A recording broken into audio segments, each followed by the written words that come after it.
Alors bonjour à tous, bienvenue dans cette nouvelle émission du point de marché quotidien et hebdomadaire avec l'USD CAD et le GBP CAD. Donc ici François Ablé, donc Frank Belfort avec la bannière GSTA sur TradingView. Content de vous retrouver en ce mardi 5 mars. Il est présentement 7h45 à l'heure où j'enregistre donc cette émission de suivi quotidien et puis aussi de décryptage technique et d'analyse et tout ça. Voilà. Alors, l'USD4, bon, comme dans ses habitudes, hein, il poursuit donc son chemin. Hier, je vous avais dit d'être bull cette semaine sur l'USD4, d'attendre un retour à 1,32 210 pour pouvoir le payer, d'accord. 1,32 ne s'est jamais présenté, 1,32 210, voire la zone des 1,32 185 aussi, et ça ne s'est jamais arrivé, le mouvement a poursuivi, d'accord, parce que je souhaitais donc, si vous voulez acheter, d'avoir un meilleur prix pour pouvoir rentrer en position, sauf que le marché a décidé autrement, il a continué directement. C'est pas bien grave, dans la mesure où vous suivez les marchés, vous pouvez donc adopter des stratégies acheteuses à des niveaux, parce qu'on était bien loin des niveaux qu'il a atteint aujourd'hui, vous voyez. Et je vous avais dit également en prélude que je souhaitais shorter dans ces zones ici, c'est-à-dire que je m'attends à ce qu'il respire, donc une prise de bénéfice de ceux qui étaient positionnés jusqu'ici, d'accord, pour aller rechercher donc 1,33 700, donc la zone entre 1,33 450 et 1,33 750, tel que marqué dans dans l'établissement de notre stratégie au départ. Alors aujourd'hui, je ne vais pas trop passer du temps sur USD4 parce que bon, vous connaissez le scénario, vous connaissez la position. Je vais passer plus de temps sur le GBP4, d'accord? Alors, donc, la livre sterling par rapport au Loni. Alors, hier, on en a parlé très peu, mais aujourd'hui, vous voyez qu'il y a un troisième graphe. Ce troisième graphe qui est ici, c'est en fait le différentiel, donc, ou le spread entre les taux de rendement obligataire britanniques et les taux de rendement obligataires américains. D'accord? Pourquoi?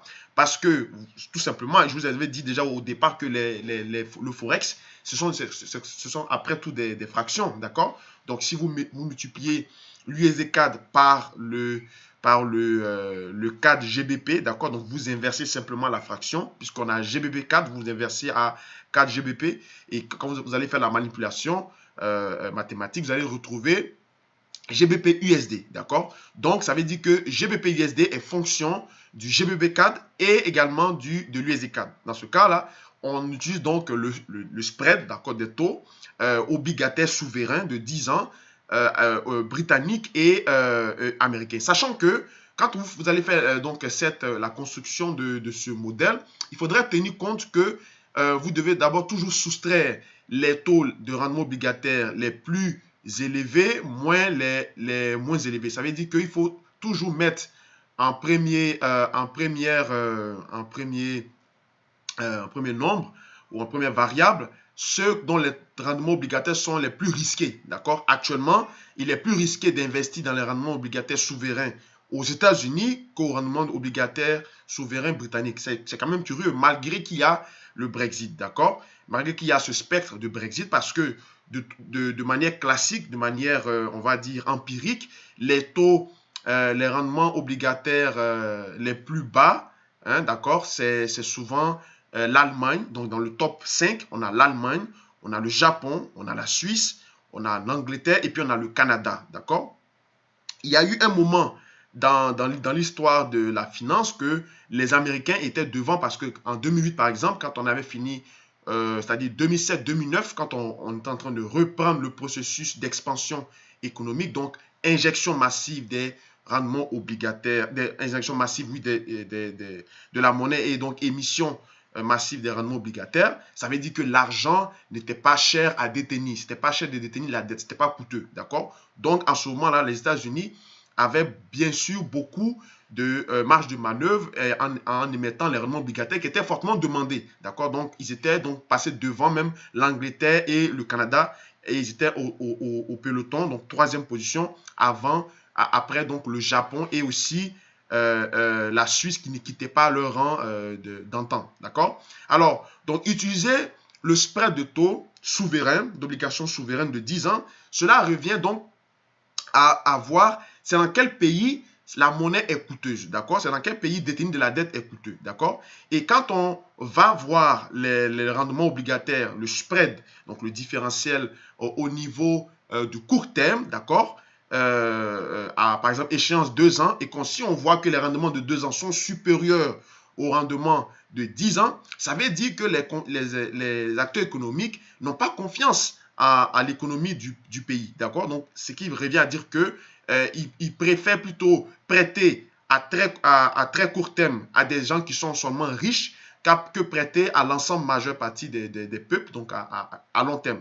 Et ça, c'est des situations qu'on voit lorsqu'on parle souvent de rentrer en de précession, d'accord, de pré-récession, pardon, de pré-récession. On voit que l'accès au crédit est difficile et que c'est toujours les pays où qui ont une solidité financière, qui sont reconnus pour leur rigueur en matière de gestion budgétaire, qui vont être justement, qui vont pouvoir emprunter à des taux bas comparativement à des pays qui ont, même si sont assez puissants économiquement, mais qui ont des seuils de solvabilité qui sont quand même à des niveaux inquiétants. D'accord?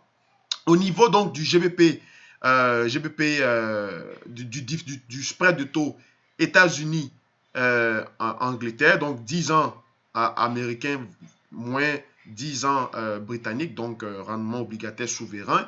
Actuellement, le rendement obligataire au niveau de la Grande-Bretagne, il est à, je crois, il est à 1... Attendez, je vais le voir ici avec TradingView. On a la possibilité donc de le voir. Il est à, aujourd'hui, il est à 1,28, d'accord, 1,28 et le rendement obligataire américain US est à 2,74, d'accord.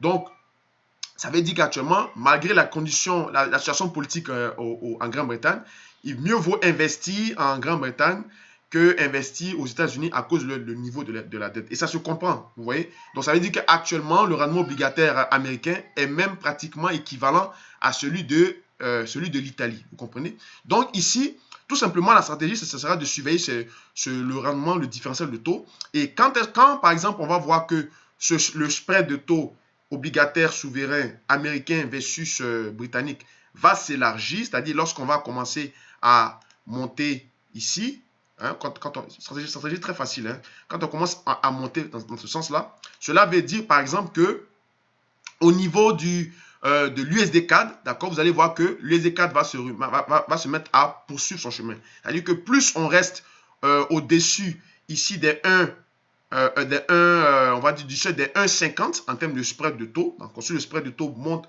1,50, 1,75 entre l'Angleterre et les États-Unis ou l'Amérique, l'USD-CAD, d'accord, va accélérer fortement. Par contre, si le spread de taux se rétrécit, c'est-à-dire que si les rendements obligataires en Grande-Bretagne commencent à s'élever, donc on commence à baisser, c'est-à-dire casser le seuil de 1,50, 1,25, voire converger vers le 1, d'accord? Cela veut dire que tous les paniers de devises qui contiennent la monnaie GBP vont être mis sous pression, d'accord? Autrement dit, la livre sterling au dollar canadien va commencer à accélérer parce que tout simplement, c'est coûteux de détenir de la monnaie, d'accord, la monnaie britannique. Donc, les gens vont se réfugier dans d'autres alternatives, d'accord. Donc, stratégie de spread de taux très facile, utilisant en salle de marché, qui vont vous donner donc un ensemble, une vision globale des marchés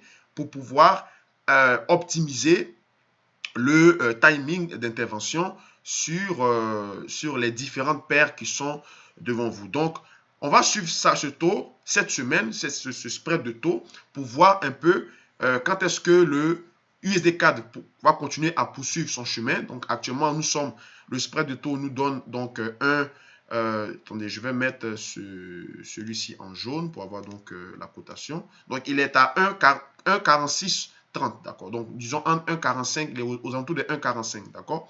S'il va à 1,50, vous allez voir que ça veut dire ici le rendement obligataire américain commence à s'envoler. Vous allez voir que ici au niveau de l'USD-CAD, ça veut dire que l'index, donc l'indice de la valeur de l'USD-CAD commence à augmenter fortement. Donc, il va avoir bien sûr une envolée du cours de l'USD-CAD. Par contre, si ce spread-là se rétrécit, vous allez voir que le dollar américain va commencer à baisser tout simplement. D'accord? Alors, merci d'avoir suivi donc, ce point de marché quotidien. On se retrouve pour d'autres émissions. Allez, au revoir.